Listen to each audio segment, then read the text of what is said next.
semuanya, selamat datang lagi di Bedah Topik kita. Hari ini kita bakal ngelakuin sesuatu yang agak beda nih. Kita nggak cuma sekedar bahas teori, tapi kita mau langsung jalan-jalan lewat sebuah tur virtual. Kita bakal bener-bener mengintip ke balik pintu raksasa gudang beras milik negara yang akhir-akhir ini lagi bikin sejarah baru. Tapi sebelum kita mulai, coba deh jujur sama saya. Pernah nggak sih kepikiran buat ngadain study tour atau sekedar jalan-jalan ke gudang beras raksasa? Biasanya kan kalau jalan-jalan tuh ke museum atau pabrik es krim gitu ya. Tapi percaya nggak percaya, pertanyaan ini sekarang udah jadi kenyataan. Gudang cadangan pangan nasional kita beneran udah disulap jadi destinasi edukasi yang terbuka buat umum. Nah, semuanya bermula dari sini. Direktur Utama Perum Bulog, Bapak Ahmad Rizal Ramdhani, bikin sebuah pengumuman yang cukup bersejarah langsung dari gudang Bulog Kelapa Gading. Beliau bilang gini, Bulog sudah terbuka untuk umum. Monggo kita buka dengan tangan terbuka. Tentu aja kalian tetap harus daftar izin dulu ya, nggak bisa asal nyelonong masuk. Tapi poin pentingnya adalah tempat ini udah bukan lagi area rahasia yang tertutup rapat. Dari anak SMA sampai elemen masyarakat luas, semuanya diundang buat datang dan lihat langsung. Jadi, rute tur virtual kita hari ini simple aja. Kita bakal lihat proses di dalam gudangnya, ngebahas alasan kenapa Bulog tiba-tiba jadi super transparan, ngecek rekor stok beras yang lagi gila-gilaan, dan terakhir, kita lihat gimana semua ini mengawal ketahanan pangan kita ke depan. Oke, langsung aja kita mulai tur kita ke dalam pabriknya. Bayangin kalian udah masuk ngelewatin pintu gerbangnya nih. Apa sih yang sebenarnya bakal kalian lihat di sana? Percaya deh, kalian nggak cuma bakal lihat tumpukan karung yang ngebosenin. Kalian bakal diajak jalan, ngeliat keseluruhan rantai pengolahan dari hulu ke hilir.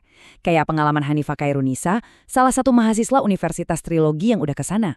Pengunjung itu benar-benar dikasih lihat gimana gabah mentah itu diolah, masuk ke sistem penyimpanan raksasa mereka, sampai akhirnya diproses jadi beras medium atau premium yang siap didistribusikan. Ini tuh literally edukasi praktis yang super transparan tentang dari mana asal nasi yang ada di piring kita setiap hari. Terus, mungkin kalian bertanya-tanya, apa sih alasan dibalik keterbukaan yang tiba-tiba ini? Gini loh, coba ingat-ingat lagi. Dulu kan ketertutupan gudang pemerintah itu sering banget memicu perdebatan panas. Opini, gosip, sampai spekulasi tentang cukup nggaknya stok beras kita itu bertebaran di mana-mana tanpa ada yang bisa ngecek kebenarannya. Nah, Bulog sekarang mau negasin kalau kita udah masuk ke zaman keterbukaan. Udah nggak ada lagi deh yang ditutup-tutupi. Daripada capek berdebat tanpa henti di media sosial, masyarakat sekarang ditantang buat datang dan verifikasi fisiknya sendiri. Benar-benar pakai bukti langsung di lapangan buat bungkam semua perdebatan spekulatif itu. Masuk akal banget kan? Sekarang, ayo kita masuk lebih dalam lagi ke area penyimpanannya. Kita bahas soal rekor stok beras nasional kita. 5,2 juta ton. Coba bayangin sebanyak apa itu. Ini bukan sekedar pemerintah ngomong, oh iya gudang kita lagi penuh kok. Enggak, di Rut Bulog membeberkan fakta kalau angka 5,2 juta ton ini adalah level stok cadangan yang paling tinggi sepanjang sejarah Indonesia merdeka. Luar biasa kan? Punya beras fisik dengan skala segila ini tuh bukan cuma soal pamer angka, tapi ini benar-benar mengubah peta ketahanan pangan kita secara dramatis. Ibaratnya, pemerintah sekarang punya ruang gerak yang super luas buat bermanuver, apalagi kalau tiba-tiba ada masalah rantai pasok global atau cuaca yang nggak bersahabat. Kita aman. Dan dampaknya di lapangan itu nyata banget loh. Buat ngasih kalian gambaran visualnya, kapasitas gudang Kelapa Gading di Jakarta itu saat ini udah terisi 98%. Dari total kapasitas yang bisa nampung sekitar 355 ribu tonnya udah penuh sesak sama tumpukan beras. Sisa ruangnya ya tinggal 2% aja, atau sekitar 5.000 ton. Kata Pak Rizal, kondisinya tuh benar-benar udah nyaris mentok. Stok fisik saat ini tuh melimpah ruah sampai luber-luber menuhin hampir seluruh sudut gudang. Tentu aja dong, kalau gudangnya udah nyaris mentok kayak gitu, harus ada solusi logistik yang cepat. Nggak mungkin kan berasnya dibiarin di luar. Karena limpahan stok yang masis banget ini, Bulog gerak cepat langsung nyewa ruang gudang tambahan.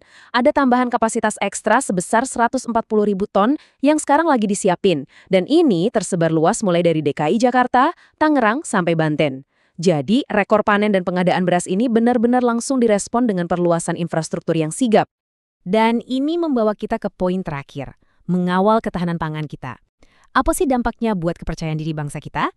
Baru-baru ini nih, teman-teman dari Aliansi BEM Seluruh Indonesia atau BEMSI datang langsung buat ngawasin dan ngecek kebenarannya.